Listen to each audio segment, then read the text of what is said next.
Adrienne, how are you today? I'm doing well. How are you doing, Ken? Doing just Ready for wonderful. And what are we talking about today? What's our topic? grocery shopping, smart grocery shopping, and meal prepping. So I guess I will talk about the grocery shopping part, and you're going to talk about some meal prep, right? Yeah, I was. Yes, I am Okay. going to. Yes. Do you want to start or shall I? Let me just start by yes, saying that meal prepping is really important for fitness, for the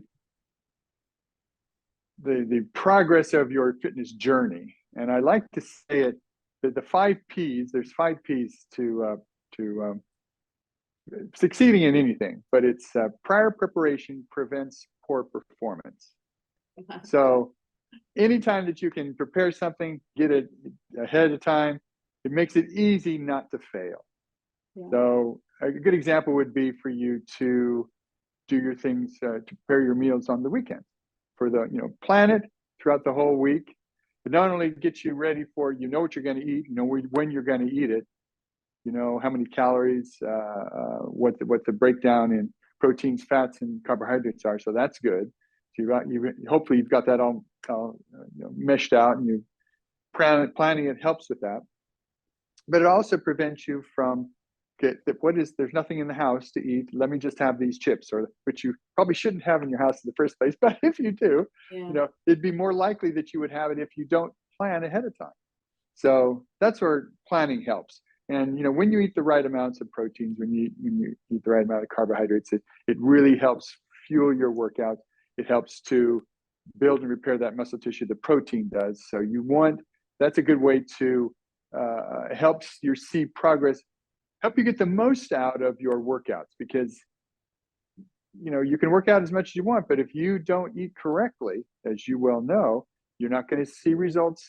You're not going to lose the weight that you want to. You're not going to gain as much muscle mass as you could, if you plan ahead of time, know how you're going to eat, and make it easy on yourself. That's what I have to say about that. It's very beneficial. Easy to say, kind of more challenging to do. You have to kind of get in the mindset of, okay, I'm going to have things that are, same day, two or three things, same meal 2 or 3 times in a week. You may not like that, but you could cook 2 or 3 different things and get it all ready for the week, and you're good to go. And I think that you'll find, once you do that, focus on that and do it for a couple of weeks. It's not so hard. It's not so the variety is there. You can get used to it, see results, and again, once you start seeing results, you get excited about what you're doing, and you'll continue it. So I think that's really important, meal planning, but then also doing the prep work for it, even if it's just chopping vegetables. I mean, if that's a good place for some people to start, rather than trying to make a chili and smoothie packets and everything in one go. I do like that idea, but yes, it can be just easier to start by chopping vegetables, just as something for you available. Yeah, that makes it easier for sure. Yeah, and to get these foods, of course, you're probably going to be going to a grocery store unless you have a very abundant garden. So when we go to the grocery store, what I like to do is, like, when I do these grocery store tours, I usually start off in the produce section, because everybody kind of goes towards the middle aisles. They might pick up some apples or bananas or things like that, but the greens shelf might be left alone, other than maybe kale or spinach. A lot of times people only pick those things up. I encourage some food adventures in this area. So trying maybe Swiss chard sometime, maybe mustard greens another time, picking up a different fruit that you haven't had before, or even just things like jicama that you might have heard of but never actually tried to do and have on your own. Farmers markets are also great, but they're not really in season right now as we're speaking in like October, basically. Yeah. So, but when you are in the grocery store, I would start there. And then, of course, you probably have heard shop the perimeter, because that's I have heard where that. healthier stuff is. A lot of the inner aisles, not all of them are bad. Some of them are just full of rice, beans, and healthier whole grain pastas or protein-based pastas. So it's not all bad, but in those inner aisles, you are going to see a lot more cookies and sugar sweetened cereals and breads, and maybe things that you don't want to have. So again, the perimeter, going around there. And even you don't have to buy dairy or meat or bakery items, because that's also along the perimeter. You can also get plant-based versions of these things. They might be placed in the same area, or they might have special aisles, like the organic or natural sections. So you're going to want to sleuth in your own grocery store and find out where all the good things are.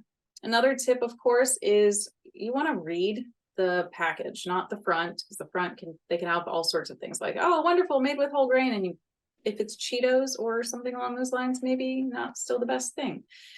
Sure. So yeah, check out the nutrition facts, but probably I would say more importantly is the ingredients list. You might see wheat flour followed by sugar. So if they're listing things by weight, which they have to, then you know that sugar is the second largest amount that they put into this. That's what that means. Okay. So, yeah, it's really important to read the food label just so that you know what you're getting. And especially if you have any food sensitivities or allergies and tolerances, you may not know that there's gluten in there. And because you won't see it on the front sometimes, you're not going to see it in the nutrition facts, but you should see it in the ingredients list.